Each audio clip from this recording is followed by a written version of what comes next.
Your liver is not just a filter, it is a metabolic control center that decides whether your body burns sugar or fat, stores energy or releases it, and even whether your cells enter repair mode or growth mode.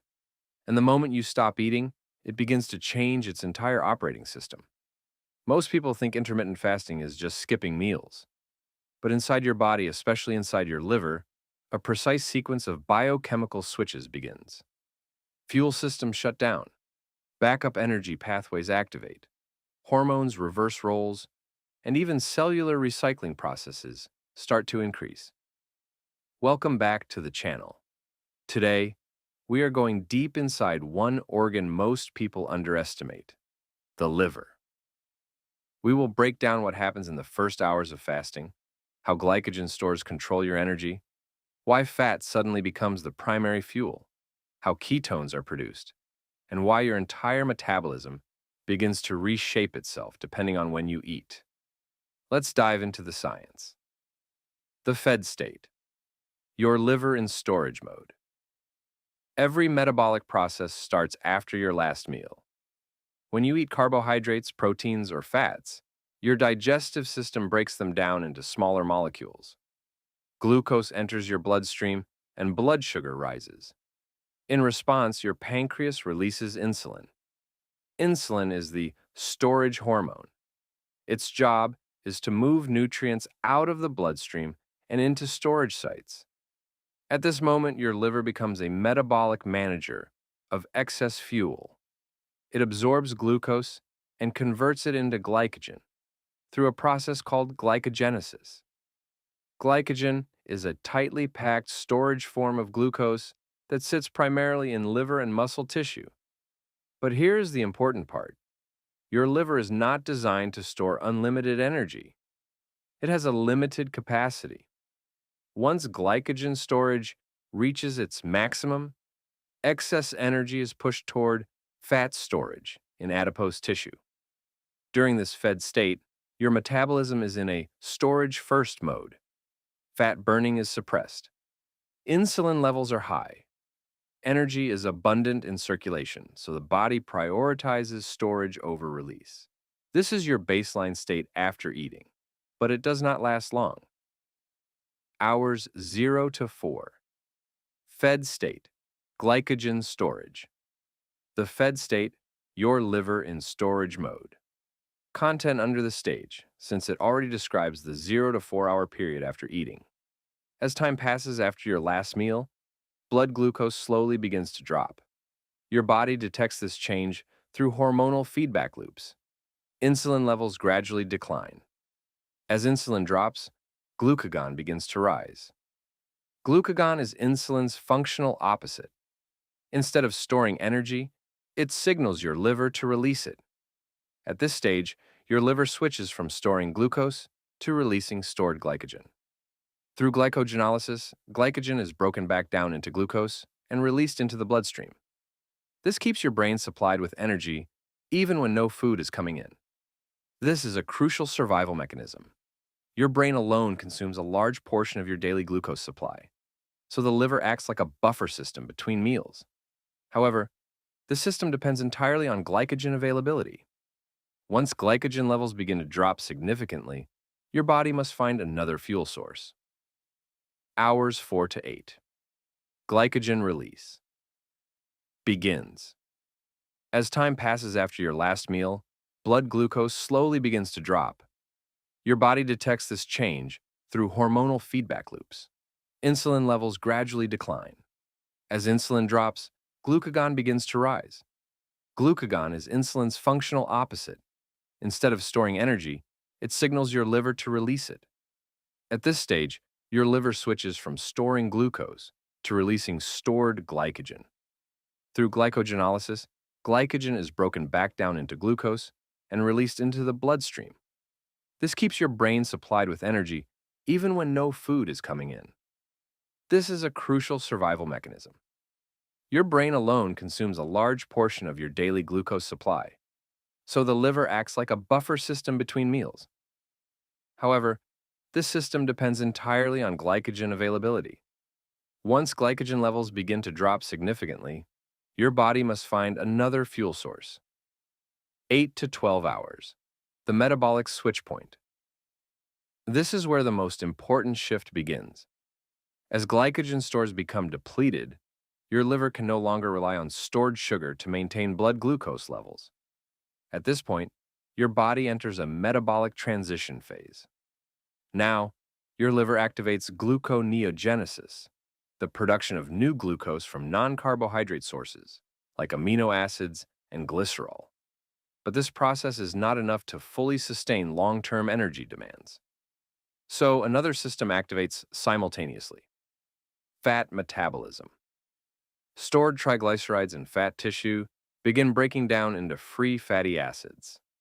These fatty acids are transported through the bloodstream directly to the liver. This is the moment your body begins shifting away from sugar dependence. By the end of this phase, glycogen reserves are becoming increasingly limited, setting the stage for deeper fasting metabolism. Fat burning mode. Beta-oxidation in the liver.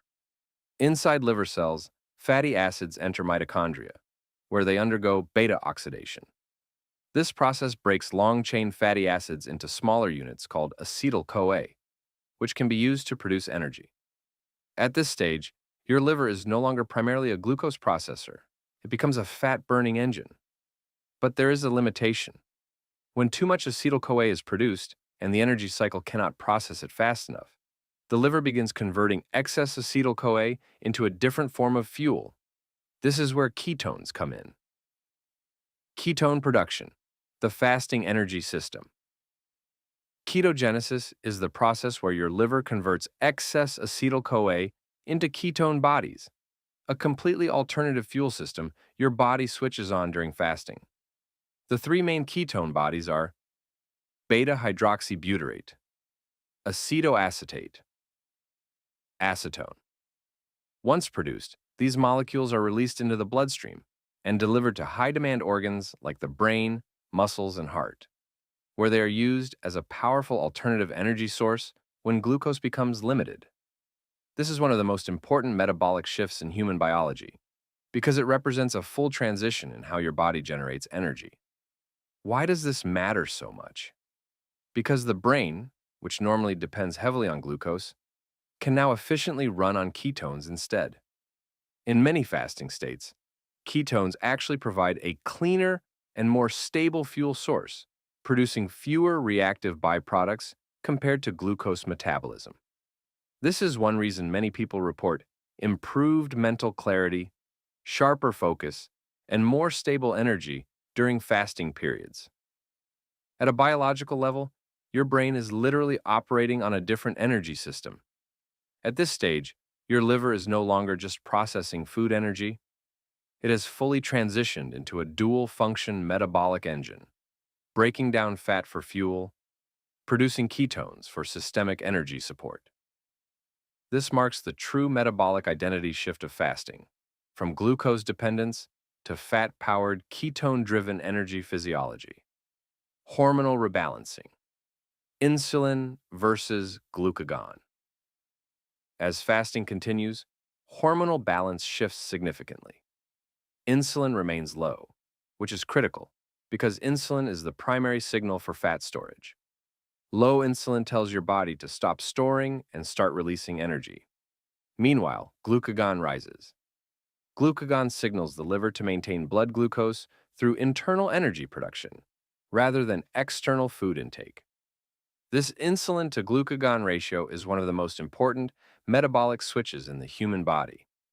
It determines whether you are in storage mode or mobilization mode. During fasting, mobilization dominates. Autophagy, cellular cleanup in the liver.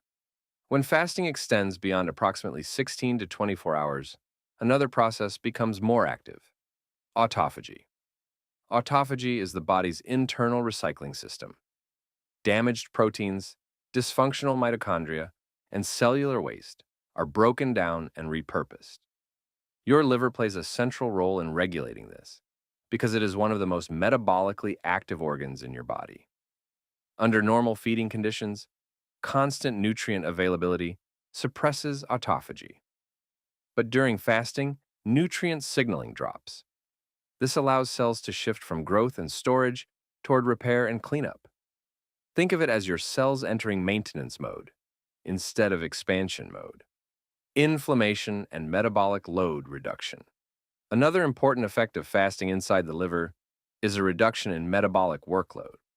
When you eat frequently, especially high sugar or processed foods, your liver is constantly processing incoming nutrients. This creates oxidative stress and increases inflammatory signaling. During fasting, this constant processing stops temporarily. The liver is no longer dealing with incoming food molecules. Instead, it focuses on internal energy conversion and metabolic regulation. This reduction in workload can help restore metabolic balance over time, especially when fasting is paired with a healthy lifestyle. Long-term adaptation, metabolic flexibility. With repeated fasting cycles, your liver becomes more efficient at switching between fuel sources. This is called metabolic flexibility, the ability to switch between glucose and fat depending on availability. A metabolically flexible system does not rely exclusively on one fuel type. Instead, it adapts smoothly between fed and fasted states. Over time, this improves energy stability, reduces crashes, and enhances fat utilization efficiency. However, this adaptation depends on consistency, sleep, diet quality, and overall health. If this changed how you think about fasting, subscribe. We publish new science breakdowns every week. Conclusion. Your liver is a switching system. Inside your body, intermittent fasting is not about restriction. It is about transformation. Your liver transitions through distinct states: storage mode after eating glycogen, release between meals, fat burning during fasting, ketone production in deeper fasting, cellular repair during extended fasting. Each stage is part of a highly coordinated biological system that has evolved for survival. Fasting is not forcing your body into something unnatural. It is activating a built-in metabolic program that already exists within you. The real question is not whether your liver can do this. It already does. The question is how often you allow it to complete the full cycle.